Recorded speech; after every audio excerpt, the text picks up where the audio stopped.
All right, update this morning. Just got off the phone with the Southcom commander and the chairman, the Joint Chiefs, talking about our efforts at Guantanamo Bay. That is ongoing. We're leaning forward on supporting the president's directive to make sure that we have a location for violent criminal illegals as they are deported out of the country. No one's going to wait on the Defense Department, and we're working that in real time.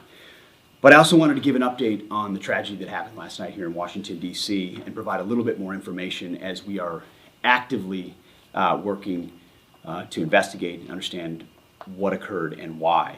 At about 8:48 last night, a UH-60 assigned to the U.S. Army Aviation Brigade in the Military District of Washington, Fort Belvoir, Virginia, collided tragically with a civilian airliner. The unit involved, the Army unit involved, was Bravo Company 12th Aviation Battalion at Fort Belvoir. It was an annual proficiency training flight. And when we look at the crew, and not all kin have been notified, so we're going to withhold ranks and names at this point. We do know on our side who was involved. It was a fairly experienced crew, and that was doing a required annual night evaluation. They did have night vision goggles.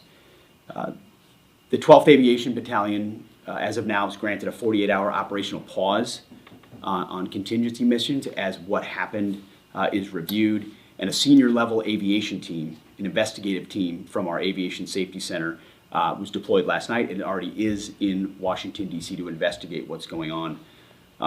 We anticipate that the investigation will quickly be able to determine whether the aircraft was in the corridor and at the right altitude at the time of the incident. As I mentioned, next of kin notifications are ongoing. It's a tragedy, a horrible loss of life for those 64 souls on that civilian airliner, and of course, the 3 soldiers in that Blackhawk. They're in our prayers, their families and their communities. As people are notified, I can't imagine.